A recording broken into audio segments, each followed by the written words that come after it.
But look today. Where is God? What is God showing you today in your life? Denial has been defined as a false system of beliefs not based on reality. You know, we've all learned coping skills. Um, we must keep family secrets. That really didn't happen. He doesn't really drink that much. It really doesn't hurt that bad. Those are all things that are associated with denial. God tells us in Jeremiah 6:14 that you can't heal a wound by saying it's not there. So all of those false things that we try to deny, we can never heal them until we admit them and start to work forward to those. Jeremiah 30:17, God also says, I will give you back your health again and heal your wounds. God has healed my marriage. He's healed my relationship with kids. I've watched him heal marriages throughout this ministry. I've watched him heal marriages throughout church and just being a part of church and life's choices we make. And if we're following Christ, there's nothing that he can't do. I have seen him take people that were way low education and build them up enough to get a college education and go on and to change people's lives. You know, it doesn't take much to look around the room and realize where we all were at some point and see where everybody is today.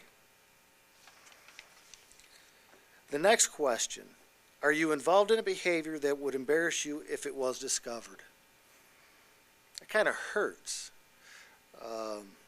Is there something that would embarrass you if someone found out? Someone that's here in your recovery group, if a family member found out?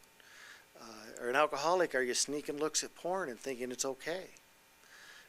As a codependent, are you starting to use a drug? Are you using prescription drugs in a way that they're not supposed to be used? The thing that brought me back to Celebrate Recovery was just that, was prescription drugs. Now, I've not used them other than they were prescribed, but I'm scared to death of them. And I know that I need good, strong, accountable people around me, and I need to be honest and keep that open to keep my denial in check. So I don't just say, well, I'm okay. I actually have pain. I know that may hurt, but that's life. What are we doing behind the scenes that you don't want anybody else to find out? What am I in denial of today? What mask am I hiding behind? Are you in a relationship, a codependent relationship? Are you falling back on some of your desires and the directions that God's calling you? Have you given up on your marriage and figured out that it can't be saved? Have you traded an addiction for an addiction? The next question is, have I traded addictions or compulsions? Be that specific. A very dear friend of mine, I was with him when he celebrated 6 months of sobriety and then a year of sobriety. At his 6-month mark, he told me that he had been to over 400 meetings in 6 months. And my first question to him was, why so many? Well, the meetings helped me to quit drinking. Are you trading a meeting for a drink, or are you trading a drink for a meeting? And one of the things that with this program is Jesus Christ does not want us to trade one compulsion and one addiction for another. He wants to step into our lives and take those hurts, habits, and hang-ups from us. He doesn't want us to trade those. And you know, if you're trading one for the other, who says you're not going to become addicted to that? I can't tell you when I became an alcoholic. It just kind of happened. It wasn't overnight, but it just kind of happened. Next question, am I still allowing old family issues to control me, and how? As you mature, you do find yourself acting more and more. Do you find yourself acting more and more like your parents? I know personally I had a situation today with a family member that really wasn't pleasant. And to look back at that, I really regret the way I handled it because it wasn't mature, it wasn't Christ-like. I allowed myself to be put into a family situation that I shouldn't be, being a little bit on the codependent side, but there I was. I found myself being there. And if I continued to let those family issues and those things come up, it's going to drive me right back into some addiction or another. So are you still allowing old family issues to control you? Do you still blame your parents for where you're at? Do you still blame a spouse for where you're at, a boyfriend, a girlfriend? If so, it's time to step out of denial and give those things to Christ. The final area that we want to talk about is fear of failure. This is an area that really haunts me. What if I fail? Have you ever asked yourself, what if I fail? You know, worrying is really a form of just not trusting God enough. And I know we all worry. My mom, for years and years, we called my mom the worry wart. Mom worried about everything. She worried about whether the neighbor was going to have enough of this or whether the neighbor was going to do that. But she constantly worried about everybody and everything. And to worry is just really not trusting God has it under control. So is God calling you to do something that you have a fear of failure? Tonight we had an opportunity to watch a lady do the 8 principles, and I sat back there and watched her prior to giving those 8 principles and saw the nervousness. And she willingly did it, and she did a wonderful job.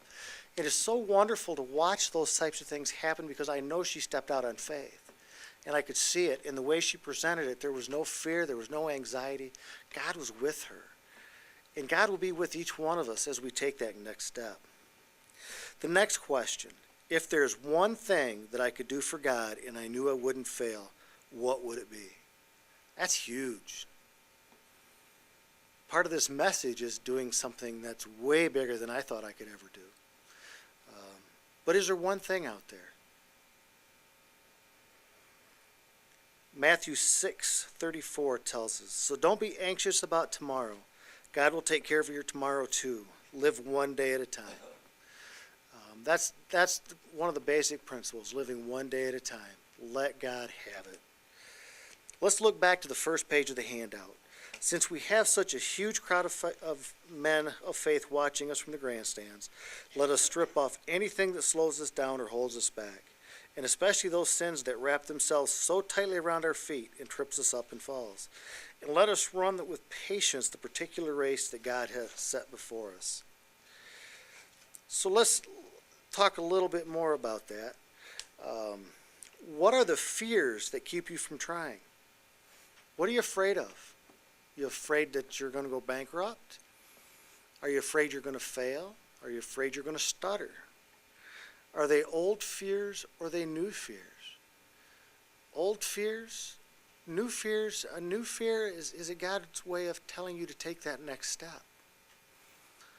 Is God telling you to put away the old fear and telling you, I've got this one? The next one, what are the costs? What are the costs for stepping out for Christ? Is it money? Is it failure? Is it family? What are your costs? And is it worth it? And I think you'll find that if you put it in God's hand, it is worth stepping out in the direction He has called you to. The next question is, what changes am I facing currently? You know, we live in a time, in a day and age that change is inevitable, and it happens so fast it makes your head spin. Just when you think you've got it all figured out, something changes. You get taken out of work, you lose a job, somebody moves away, somebody moves into town. What changes are you facing today? Have you really ever met anyone who enjoys changes?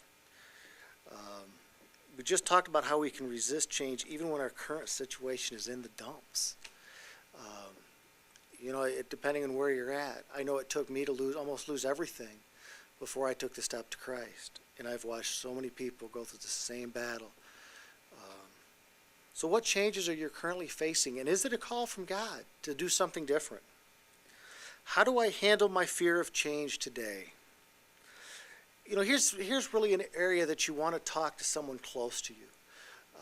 Your spouse, a brother, sister, mother, father, something along the line, someone that's close to you. Because it's a little more subjective when it comes from somebody else versus yourself about how you handle changes. One of the things that you really want to keep in focus when you're talking about how I handle changes is keep the positive with the negative.